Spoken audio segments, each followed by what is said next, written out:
Okay, welcome back. So this is part two where I talk about the video game translation projects that I've worked on. So I left off at Kishin Doji Zenki Battle Ryden. This is a game for the Super Famicom, aka the Super Nintendo. And this is a project that Bongo kind of brought to the group. He'd been working on, and someone else was translating it. He was working with them on it, and yeah, it just sort of cropped up. So I actually had a lot of fun with this because I did the script editing and revision, not all of it. It was really just translation checking. I've talked about this before. I forget which channel it was on. It was on one of my channels. And anyway, I really just checked the translation, but it felt like more maybe, or like a lot, because I did a lot of research on the source material. So I wanted to make sure that all the nomenclature for Zenki was all correct. And Kishin Doji Zenki, this is a game series that has spanned multiple systems. There's games on the Game Gear, there's games on the Super Nintendo, there's famously a game on the PCFX, the one that got the disc broken in the mail and is really expensive, and I ended up spending hundreds of dollars on the game. But anyway, so I did a lot of research, and I checked all the translation, and I actually played through. I didn't really play through. I played through some of the game. I guess more than I do a lot of games, and I checked out a lot of video footage of it and stuff. It was just fun. I enjoyed working on this project, but I was not the translator. I didn't really do the final script editing. I was just sort of an intermediate step along the way. But this is a fun, like, action game, and we don't always translate a lot. I mean, as a group, Dynamic Designs doesn't necessarily translate a lot of games like this, but just me personally, I haven't translated a lot of games like this. A lot of times I go for like text adventures and stuff because the text is kind of fun to translate. But this was cool, and someone wrote a nice review here. They recommend it. That it's just an awesome game, a great translation. They talk about their history with it. And they say it's sad that it hardly has any fans because it's a great series. And now they say they're eagerly awaiting the translation of the other two Super Nintendo games. I can't, guarantee that we are going to work on that, or I'm going to work on that, and the one for the Game Gear. But I'm glad they enjoyed that. So that's nice to see. Oh yeah, I'm uploading that video right now. So let me get another YouTube. But yeah, so Zenki.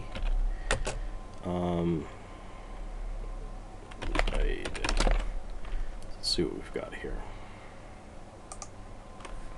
Ryden. So there are some reviews.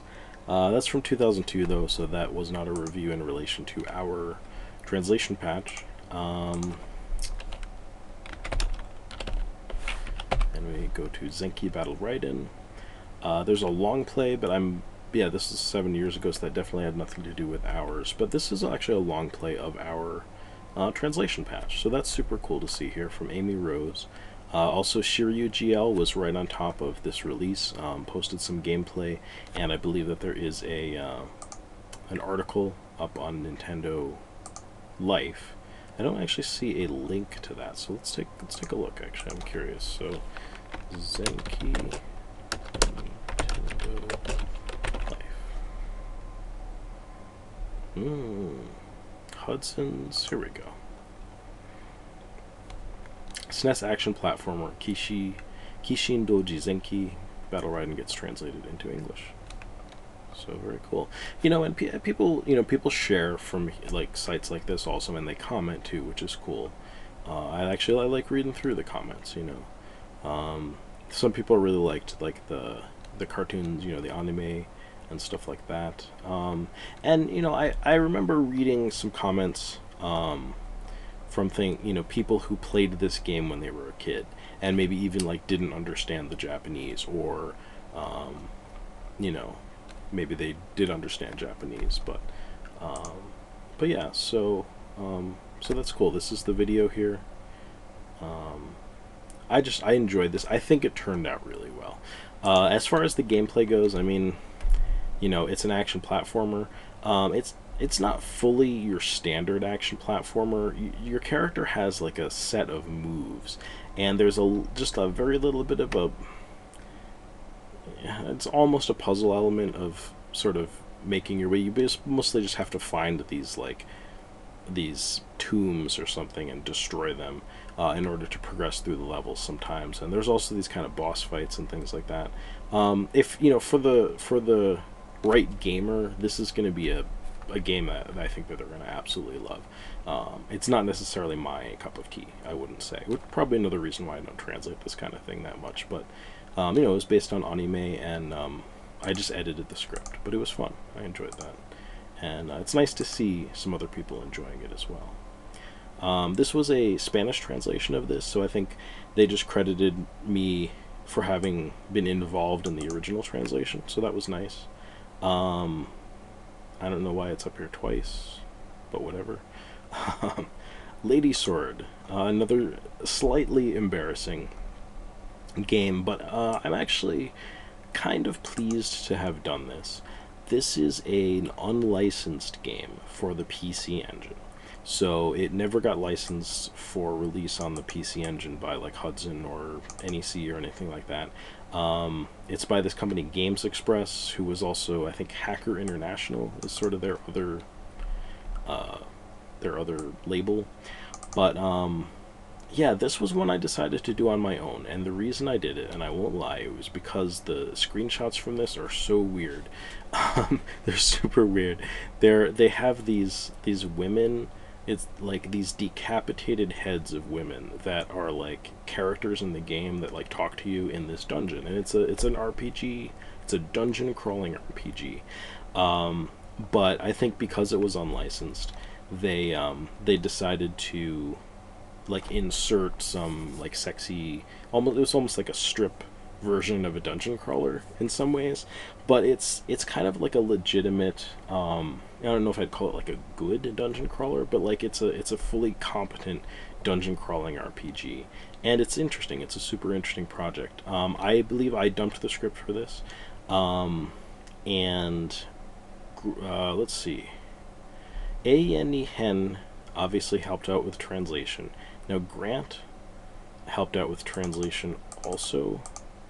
And Grant, I'm not trying to like minimize your contribution to this, but I'm wondering, is that credit correct? It must be. I'm sure that it is. Tomatheus also did hacking on this, as with Bubblegum Crisis, I believe, and Esper Knight helped out. This is actually how I got involved. Had met Esper Knight, and he's somebody who I still work on projects with. We haven't really released anything though.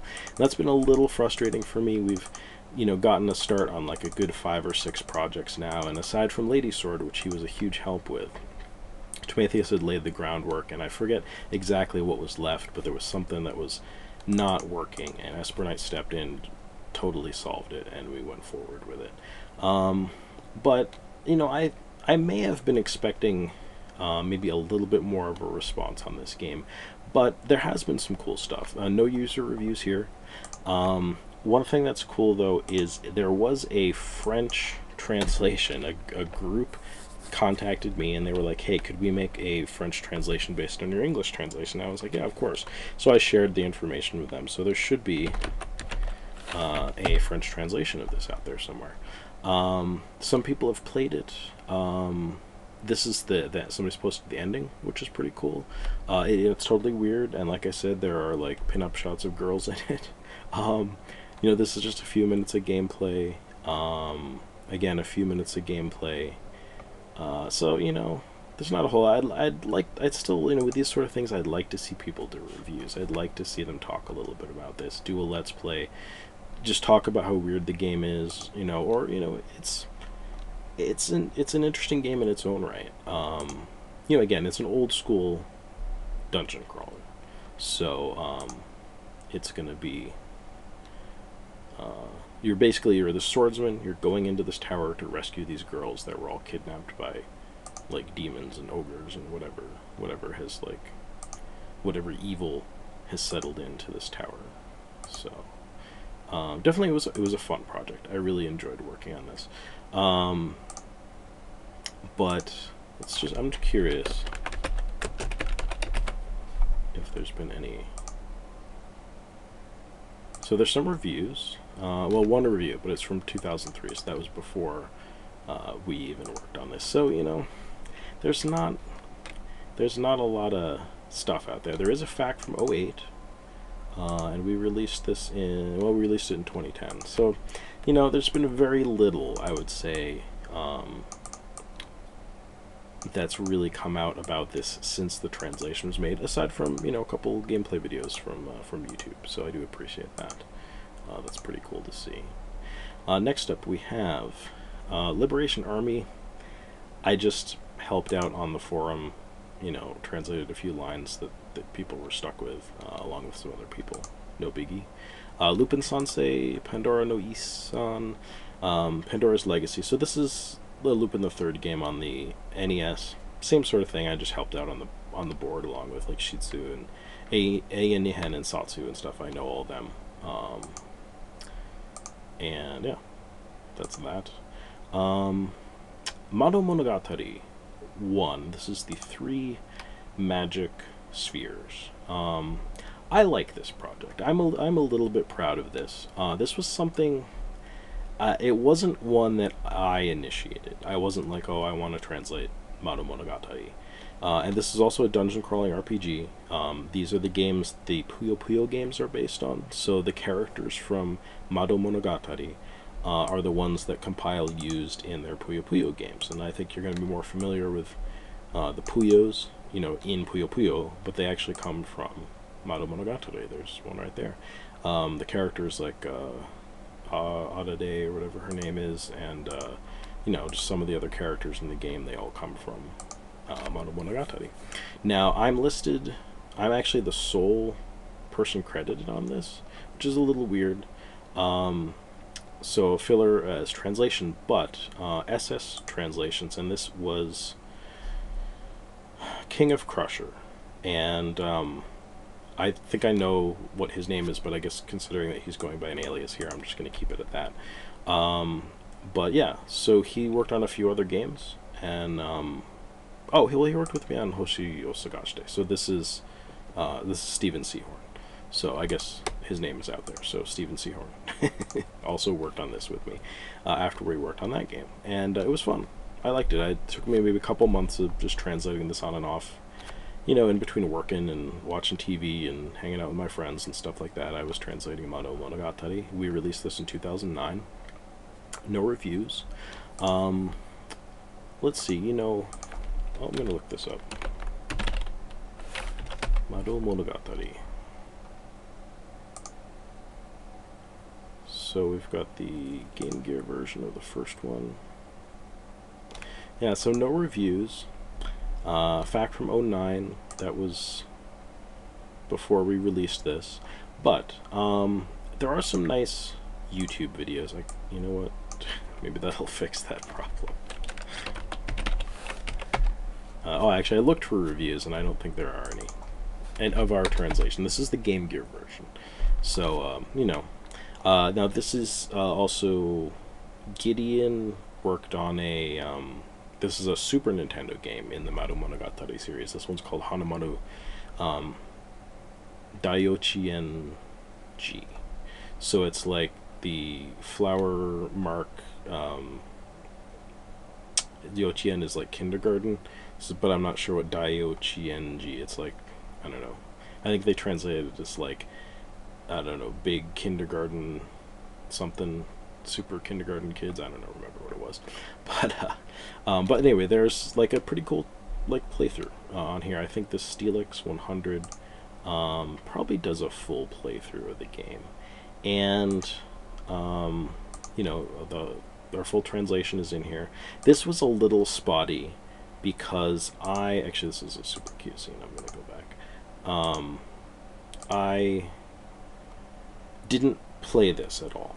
In fact, I don't think we really play tested this at all before we released it. So I translated the script. You know, Steven went ahead and put the script in there, and then we released it, and we got feedback. A lot of the feedback came from SMS Power. I believe. And I can take a look.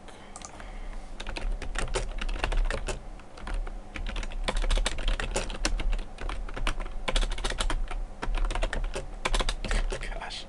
On the Game Gear.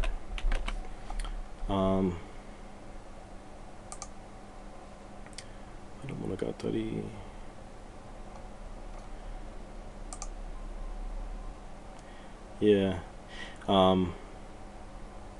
I think that we had at one point there was a thread on SMS Power, and basically people gave us some feedback. There were some things in it, like the compass hadn't been translated. It was actually Japanese, Chinese technically, kanji for the cardinal directions and things like that. So someone actually made a patch for that, and we incorporated that into this translation patch, and then re-released it. We cleaned up some of the lines that were a little bit off, and actually I think let's say Steven, it's Steven, right? Did a little bit of play checking on this, but it was a little rough. That's all I'm saying. It was kind of a rough project, Steven. Yeah, but it was fun. And that's the thing. It was a quick project, and I think stuff like that can be super fun. It's not every project doesn't need to be like this, drawn out, super professional affair where you spend months and months on it and get everything perfect. You can just bang something out, get it out there, and it's good. It's a fun game. This one actually isn't finished, and hopefully we're going to have some better news on that here pretty soon, actually. This is Magic Knight's Rayearth, or Magic Knight Rayearth, one of 2 games that were released for the Game Gear. Now, we released this partial patch back in 2011. I was working on this with Dead303, and he had worked on just a couple projects, and I hate to say it, but he was struggling with this project a little bit. It wasn't quite going the way I was hoping, and it was limping along. We were getting there, but he had some trouble with his computer, and his hard drive died, and he lost a bunch of work, and he was having trouble kind of getting through the game, and so we were kind of handing stuff back and forth, and I was playing through parts of it and sending back save states, and I mean that's normal stuff, but the production of this is really kind of what I think dragged it down eventually. David, I guess, is his name. And so I kind of dropped it. I think David wanted to keep working on it a little bit, but it just, it just wasn't going super great. So, thankfully though, one of the people that I'm working with currently is actually interested in helping out with this. So hopefully we're going to have a really nice translation of that here coming up pretty soon. Now this was something King Mike did. Paul and I are credited as translation on this. I don't remember working on this. I'm sure I did something. Maybe Paul did most of the script, or maybe there probably just wasn't very much text in this. So I don't have much to say about this. I haven't checked to see if anybody's, had any reaction to Magic Poito, whatever it is. So, whatever. Maybe King Mike will do a video. He can talk about people's reactions to that. But Maison Koku. This was another super early project, 2008. Gosh, I don't remember if this was I feel like this was before Bubblegum Crash, I think. So I guess it was about 5 years that it took to release it. I know for a fact that this was one that originally I was seeking help with RPG1 to get this translated, but like I said, things didn't work out, and that's just how it is. I don't blame anyone, certainly, especially not Chris. It just was what it was, and we went ahead and I got this script translated, and David Shadoff and I worked on this. Now, he's been around in the scene for a long time, done a lot of cool work. In fact, let's take a look. He helped out with Bubblegum Crash, Emerald Dragon, obviously what we're looking at here. A French translation of March and Maze. It's like Wonderland Maze or something like that. Anyway, he and I got along back in the day, without a doubt. I remember, emailing back and forth with him, and he's a cool guy. I think he has a complete PCFX translation collection, and yeah, actually, I don't know if he's actually complete. So he'd been building up his collection. So anyway, I just, a mad respect to Dave for all of the work that he did with me and with other people early on, and having a complete PCFX collection way before I considered really being possible for me to have one, and I'm really glad that I do have one now. But yeah, so he wrote a really cool text routine for this to auto wrap the text. And we were able to put in these nice long names with like the honorifics and things like that. It's I guess what you'd call a little bit weeaboo now or something. But I wanted that for Maison Ikkoku, this project back in the day. And in terms of reception,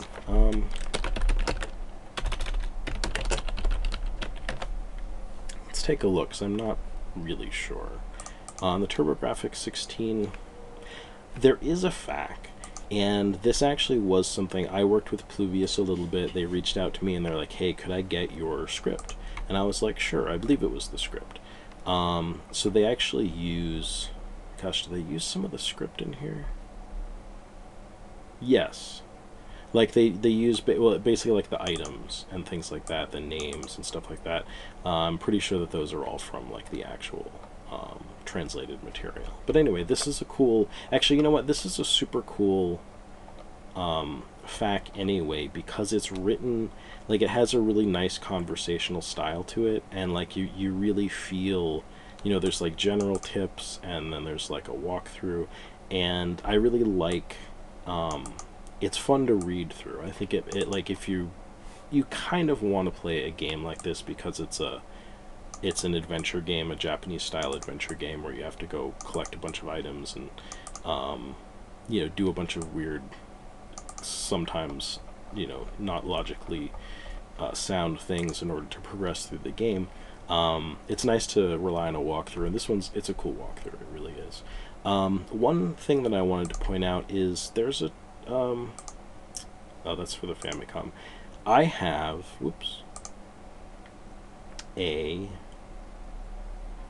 where's Maison Ikkoku? Translation of the manual from the game here. It's down here. Download the translated manual. It's a PDF. It's about 3 megs. And actually, you know what? This might work. Here we go. Well, maybe that's not what you're supposed to do for this. I am super proud of this. This is one of the only games that I've translated a manual for, and I don't know that anybody knows about this. I'm sure somebody's downloaded it. This should show up clearly. Not really sure why it's not. Oh, I think it's loading it. There we go.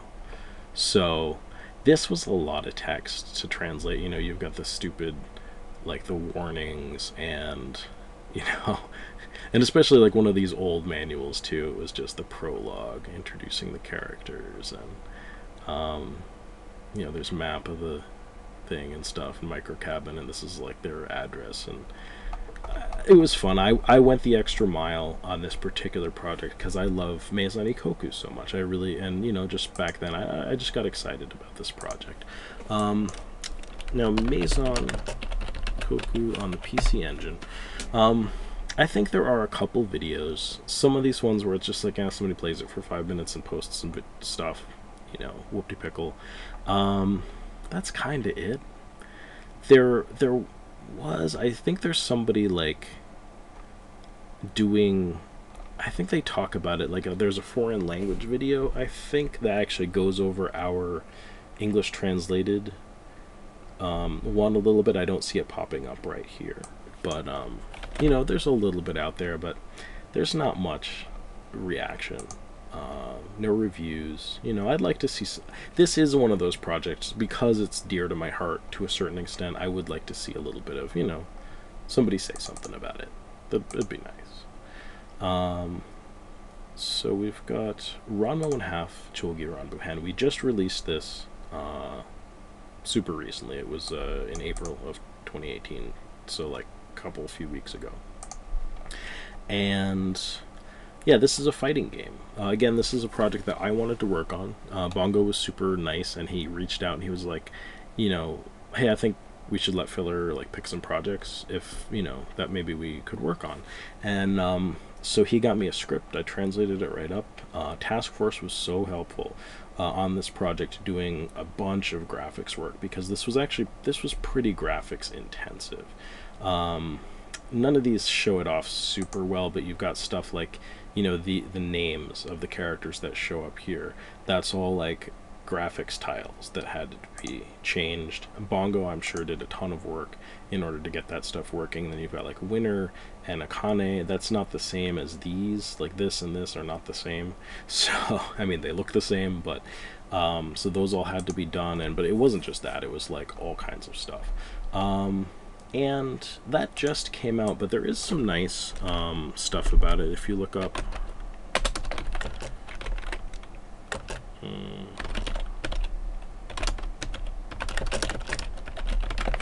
there have been some, you know, articles. Again, really reliable here. Nintendo Life covers a lot of our product releases, and I really appreciate that. You know, this has been shared on Facebook a bunch.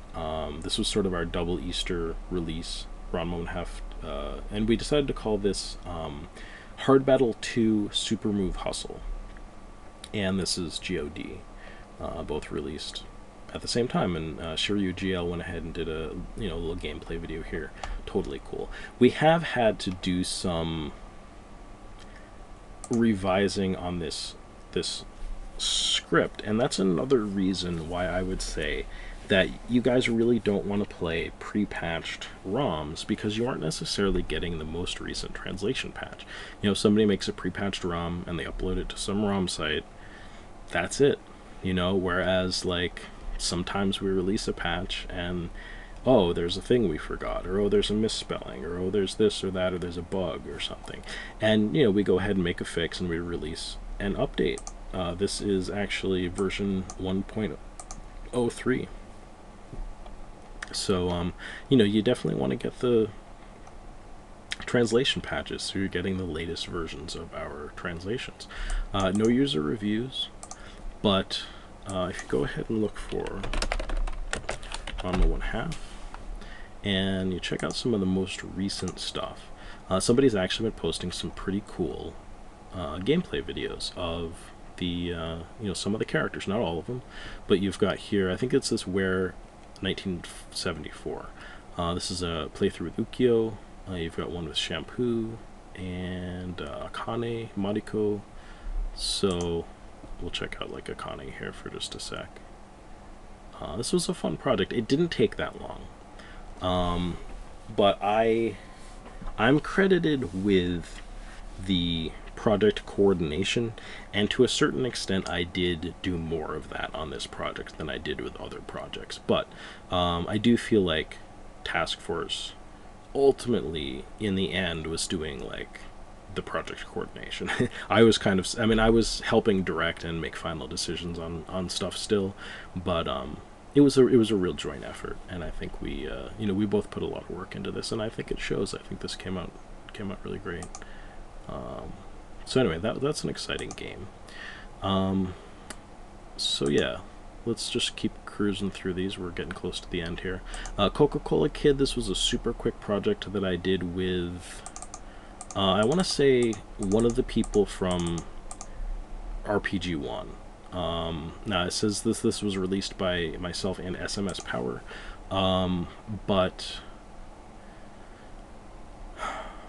obviously, I mean, I think some coordination with this happened in association with, you know, folks on SMS Power, but I'm pretty sure this was with this was with Johnny, I think, from RPG1. I don't think I'm wrong about that, and if I am, I apologize. You know, I don't know if nobody's written a review, whatever. It's just a quick one-off little game. I'm honestly not that interested in it. It was fun. It was fun. It was fun to do, but there's not much text to it. Basically, just an opening and ending. Oh, this is interesting. Actually, this is something that David worked on. Aisha actually did some translation on this. Satsu, myself, and Darkness Savior. I know all of these people. This was something that happened on the forum. That's why. I must have helped out with some of the text on the forum. Nothing I really remember. Now, Sherlock Holmes.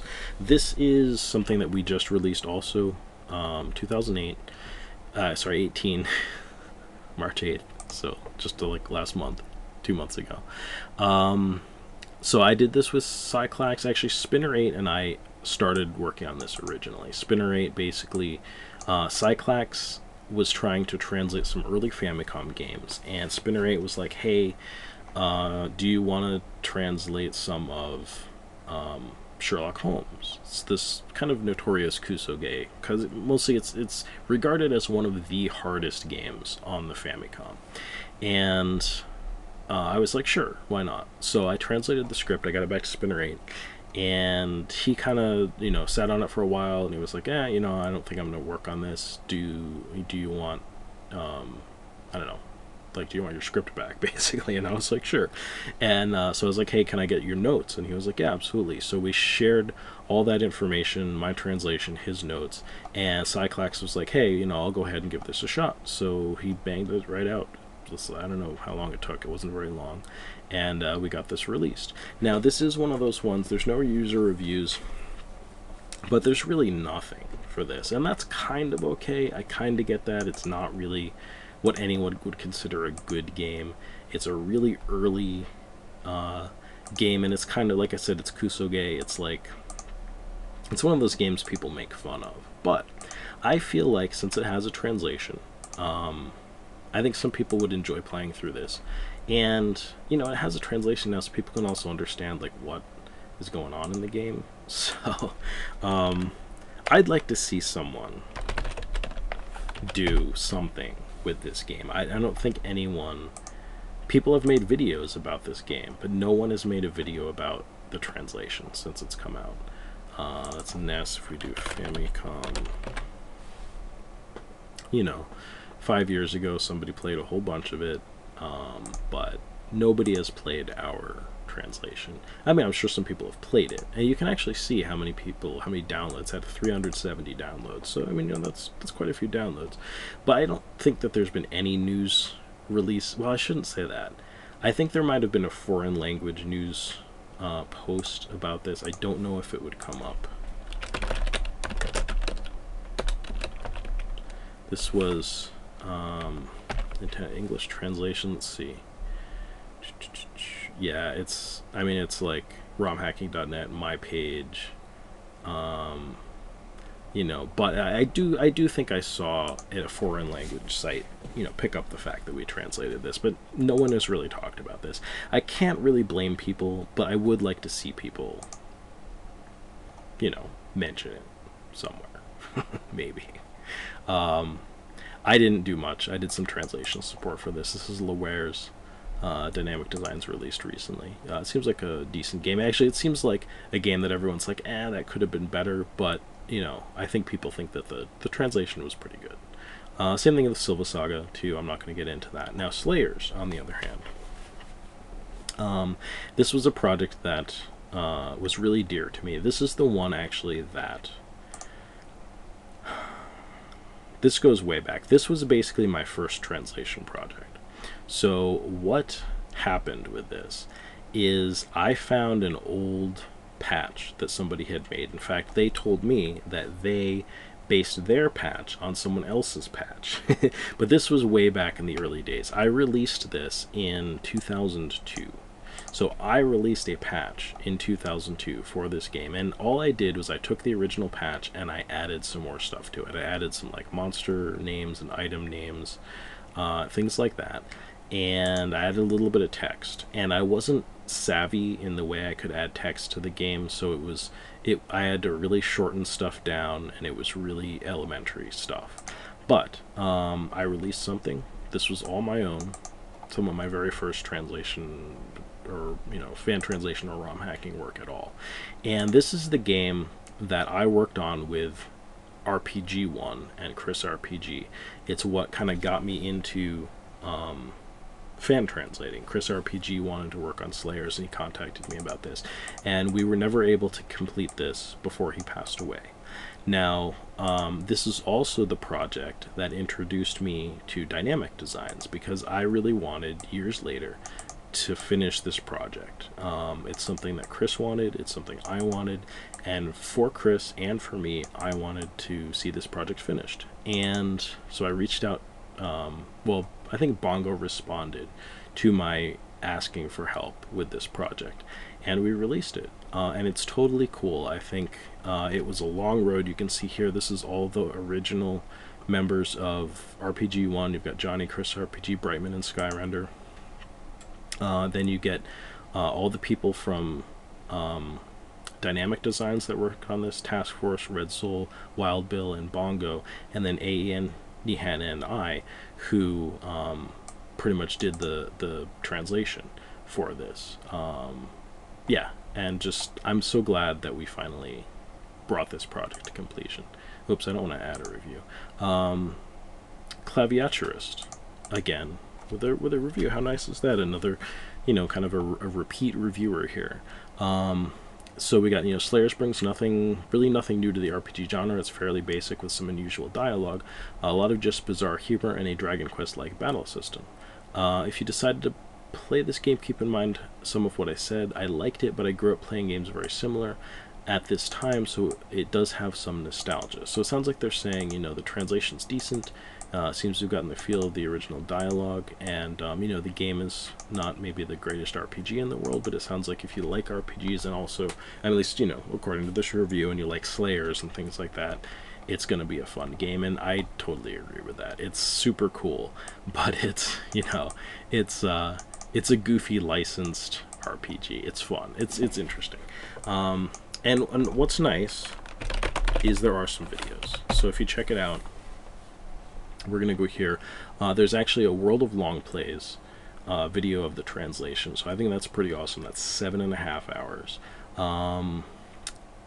This Bitpolar does some videos just starting a playthrough, and it's too bad that they didn't keep going, because they actually are kind of fun to listen to. So, but somebody started a playthrough, like a let's play basically, and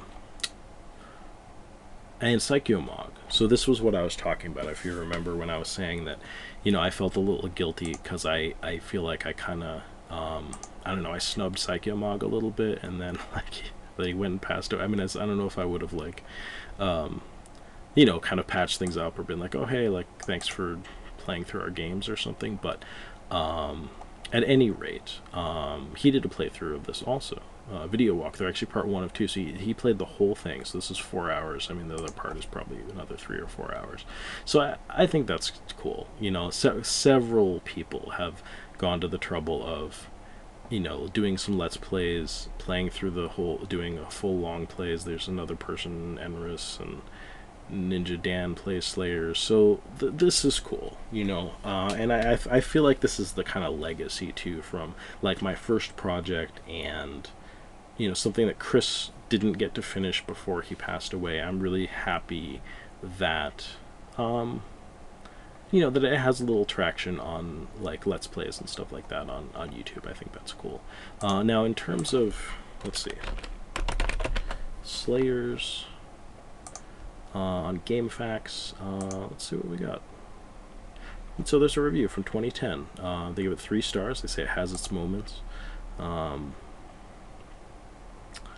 Overall score 6. The game isn't perfect, far from it, but if you're a fan of this specific genre, you should probably give it a try. Either you'll like it enough to at least make it through the first part of the game, or you'll play it for 10 minutes and go on to the next game. So that's their review. But people are playing it, people are talking about it a little bit, and that's all you can ask for. I like to see people taking a chance, trying out some of these games that we've taken the time to work on and to translate into English, as fans. Now, SWAT, this was also a project that was just released in 2018 in March. Cyclax and I did work on this. This was just one that I dumped the script for. I translated the script, and I just put the script out there, and Cyclax was like, hey, you know, I helped you translate Sherlock Holmes, and maybe I'll work on SWAT. And I was like, awesome, let's do it. So he knocked it out, and I think he knocked it out of the park. Now, one of the things that's sad about this, it's funny, the story that I hear is that this game is kind of notorious for being buggy. But then again, it seems like a couple of people have played it, and nobody has said that they couldn't finish the game. So it seems like it's a finishable game, and it's like a, I don't know what you call it. It's almost like a dungeon crawling RPG, adventure-ish game, set in like you're just a SWAT team going in to rescue hostages in a building. It's just set in this one building. But, you know, this is one of those things that I think is a little... it's one of those things I'd like to see a little bit more buzz around. I mean, it doesn't have to be like, you know, people saying it's a great game, because I don't know that it is a great game. It's probably kind of a mediocre game. But I just haven't seen many people, like, take an interest in it. And it seems like an interesting enough game to take an interest in. I haven't seen any videos on YouTube since we released it. People have made videos, you know, previously, but you know, there's just nothing since the game came out. I don't think there were any news posts that I noticed. Like, Nintendo Life didn't pick it up. Just nothing really.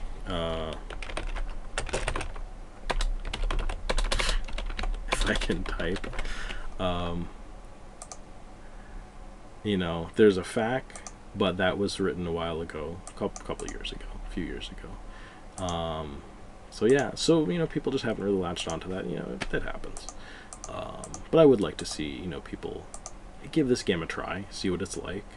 The Amazing Spider-Man Lethal Foes. Now, I did get translated, or credited for original translation on a Spanish translation, but that was just based off my English translation.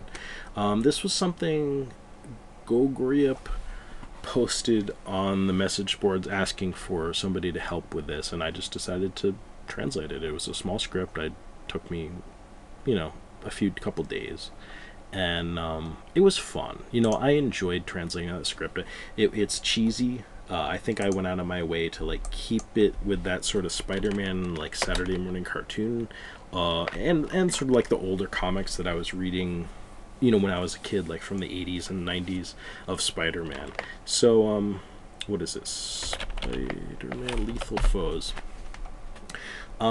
There's been a little bit of, like, some videos of this. There's one in particular. It's Mediocre Matt that plays Spider-Man Lethal Foes. So this could be a little bit better, but I want to preface this. There are two versions of this that have been, like, translated into English, but the first one wasn't a translation. It was just, like, basically they sort of wrote, it was sort of like more like a fan fiction that they just inserted into the ROM. So ours is more of like a translation of the original material. So anyway, Mediocre Matt here plays that, and you're not going to hear any of the dialogue, but I enjoy, if you watch this video, I would recommend you check it out, because it's fun, because he's having so much fun playing the game. He makes a little fun of it, but he's not, it's not malicious. I think he's really just enjoying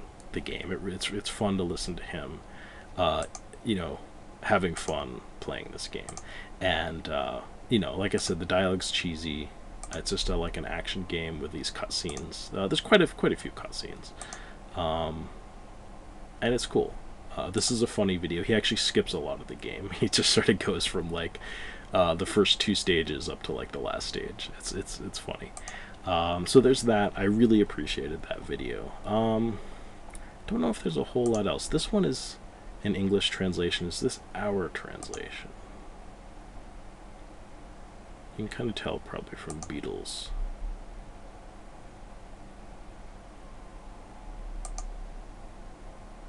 I think this is our translation. Let me see when they finish this fight.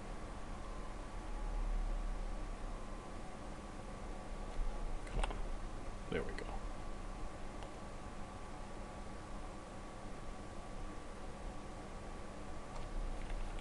Come on, man. Oh, yeah, there we go. Yes. What's your angle teaming up with the doc? Yeah, that's my dialogue. So yeah, this is our translation also. So somebody did a playthrough, and this is probably the whole thing. It's 40 minutes. Yeah, it goes all the way through it. So it's cool. Like, again, I like to see, and maybe sometimes people are going to comment. I guess it's all in Spanish, but it's cool to see people again just enjoying these games. This was a fun short project for me, and I had fun with it. I don't think there's much on GameFAQs. And maybe I'm like barking up the wrong tree, looking for people to have to be active on GameFAQs talking about these old games. But GameFAQs is such a good resource. Like the database has all of these old games in them, and it has all of these resources for like posting reviews and having a board and posting questions and all that stuff. That it's like, this is from 2002, so. But yeah, this game is also pretty well received, I think, just in general. So we're at the last game here. Welcome to Pia Carrot. One of the translation projects I'm the most proud of. And I say that despite it being an edoge, it is a little embarrassing, but it's such a good game. It's not an edoge like you'd think of, like, I think people think of like a lot of this stuff that people like trade videos of on the internet to like to shock each other, and this isn't one of those games. It's just a nice like love story for the most part, with some love scenes in it. That's it. This it's part of a long-running series, and this is the PCFX version. This is just a project that I really wanted to work on because I'd played some of the PCFX game and I really enjoyed it. And I ended up teaming up with David, and I'm not sure if that's actually Michael or like Michel. Sorry, David, I'm not really sure how to pronounce your name, but he is the author of Magic Engine and Magic Engine FX, which is the PCFX emulator. Magic Engine being the PC Engine emulator that he wrote, and yeah, they're good emulators. They're commercial, but he was really the only person that I knew working on PCFX emulation. And if we were going to make a translation project, you were probably going to be playing it on an emulator, or the original console. You can actually fairly easily burn games to play on the PCFX. So anyway, he was super nice to help me out with doing all the hacking work for this game, and he did an amazing job. We redid the title screen here. I love this title screen. This is something I did, and he inserted back into the game. You can see here, you've got this serifed font. We got all the text in this game translated. It's huge. There's so much text in this, and this was such a passion project of mine. I really, really had fun with this. Now, in terms of its reception, no user reviews. Let's take a look over here. Specifically the PCFX version reviews. This is kind of an official, like a critic review. This is from Honest Gamers. This was before our patch came out. Our patch came out in 2009, so a little less than 10 years ago. Because it seems like a long time ago. It's been quite a while. But what's nice about this is you can burn this and play it on real hardware. Unfortunately, it seems like people have a lot of trouble because it doesn't seem to play nicely with Mednafen, but it works fine in Magic Engine FX, and it works fine on real hardware. So as far as I'm concerned, if this works on real hardware, it's legit. You know what I'm saying? And there actually are couple reviews of this on YouTube, and I don't know if you've noticed, but I think we've gone through all of my translation projects, and has anyone made a video review of any of them? I don't think so. They've made Let's Plays and long plays and, you know, showed off gameplay and things of that nature. But a review, just a regular review where you talk about a game. There are actually 2 reviews of Welcome to Pia Carrot, which I think is outstanding. There's this one here by Scott's Game Asylum, and this one is cute. Wait, yeah, Welcome to Pia Carrot. You know, he talks about the game, he talks about his impressions, and it's funny because this is sort of a common thread, a common theme with this, where it's like he was playing this, I think, expecting it to be like all of those other things that people trade back and forth online, and like, so that, you know, again, so people can shock each other, or they can laugh at, like it's a joke or something. And he expected this to be like that, and he played it, and he was like, oh yeah, well, it wasn't really like that. It was sort of like kind of heartfelt and heartwarming and, you know, sweet and interesting, and, you know, a love story, and had some depth to it, and a whole bunch of different characters, and, you know, but there were also love scenes, and that's what that's like.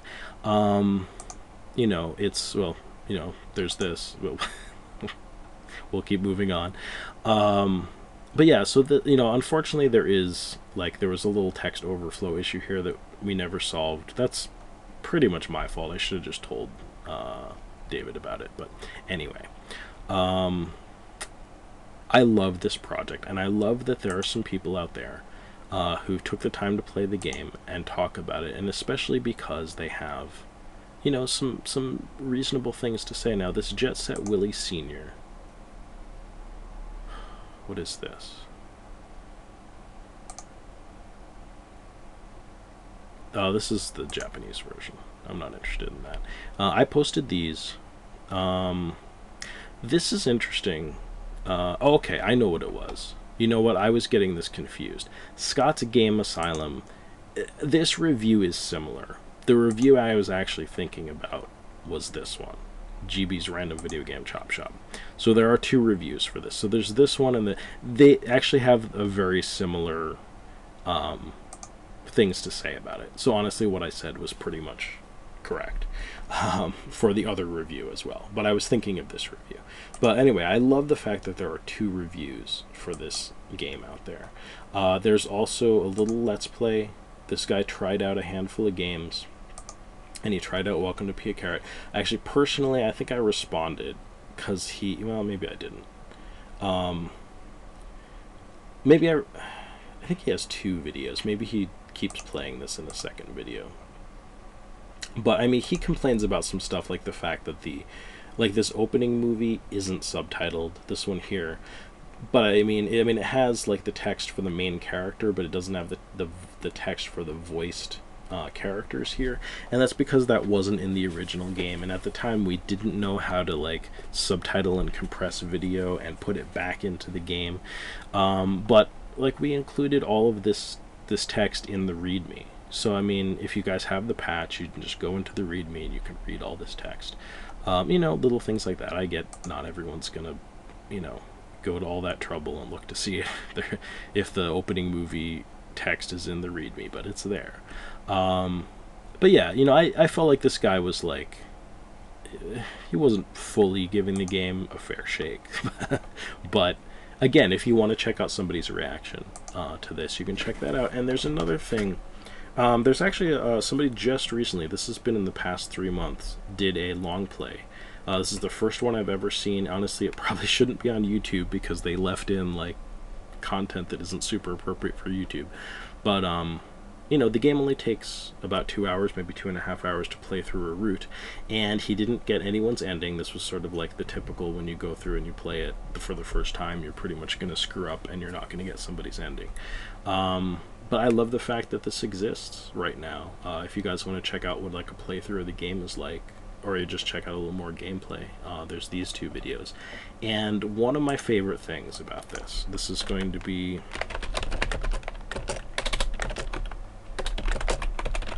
let me just put, Crontendo, I believe. Yeah, so Crontendo is a series of videos that this guy who goes by the name of Dr. Sparkle has been making for about 10 years. And he's chronologically playing through all of the games on the Famicom and the the NES, and he's doing a long format series of videos about them. And he's not only doing that, but he's doing these really cool like little bits of he'll put in, like, while he's chronologically playing the Nintendo games, he'll do like a little history video of like, well, at the time of this year when I'm playing these Nintendo games, here's what's also happening with arcade games, or here's what's also happening with Japanese computer games. So talking about adventure games, and especially sort of Japanese romantic style adventure games, he talks about Welcome to Pia Carrot in one of his Crontendo videos, and he does this little blog post. And again, this is one of my favorite, along with that Bubblegum Crisis blog post thing of anybody talking about this game. He doesn't like the game, quote unquote, but I feel like he respects it for what it is, for all the work that we put into it, for the fact that some people are going to like it, and he's not too hard on it. I think he kind of approaches it with some respect and gives it a fair shake. So yeah, I really enjoy this. I enjoy reading through this. It's entertaining. It's a funny blog post. There's some comments to it. Again, as the person who translated this game, this kind of thing, it's a real treat for me to see. I'm sure that, like, probably when Dr. Sparkle posted this, he wasn't posting it in order to, for me to enjoy it specifically, but it is the kind of thing I feel like it's so rare in a way, that it's really fun. It's super fun for me as somebody who really likes this game and who put in, honestly, like 1.5 years or 2 years worth of work getting this game translated, to see stuff like this. And this, honestly, this isn't even the only thing like this. Let's see here. Welcome to Pia Carrot.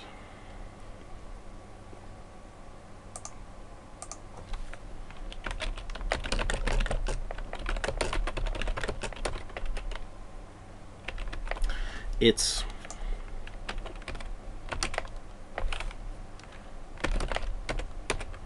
at PC Engine FX, in the PC Engine FX forums. Now, if I'm logged in like I should be, did that work? Yes. This is like my next favorite thing. If you go in, and actually, I'll have to be a little careful, but somebody posted a really great impressions also here of Welcome to Pia Carrot. And I'm just going to see if I can find it. It wasn't actually just about Welcome to Pia Carrot, I don't think. They might have just been talking about like games that they played on their PCFX. So I might not be able to find it, so I'm not going to waste your guys' time. But suffice to say, there's another thread in here if you guys are, ever that interested to just to read through the forums on PCFX, PCEngineFX.com's forums. There's specifically a PCFX forum, and there's a PCFX discussion, and it's not very active. So you're going to be able to go in here and, if you read through the first page, you're going to catch up on like the past, 2 years worth of anything that anybody has talked about. And there's a thread in here that's super cool about, somebody going through and playing Welcome to Pia Carrot and just being like, wow, this is like way cooler than I thought it was going to be. It's a lot of fun. Anyway, I'm sorry I didn't like prepare that ahead of time, but oops, that's not what I wanted to do. Okay, maybe I'll cut that out. But anyway, so that's what I wanted to talk about. Again, like I said, it's I guess just as somebody who's worked on these projects, you know, I give myself permission to, you know, once in a while just look, vanity search, you know, and see see what people have to say about the projects that we work on. And you know, once in a while it feels really good to see, you know, some people out there really enjoying, you know, the games that we translate. And whether they do or not, I'm going to keep translating them because I enjoy doing it. So I hope that this was interesting for you guys. I hope that if you're interested in any of these games that you've seen, that you go ahead and, you know, maybe you give them a try. Maybe you check out romhacking.net and see what sort of cool fan translations people have done. There's all kinds of stuff here for all kinds of systems. And, yeah, I hope that this was interesting. And, you know, definitely if you like it, thumb it up. Please subscribe. And I hope you'll join me again for more video game and anime related videos. Take care, guys.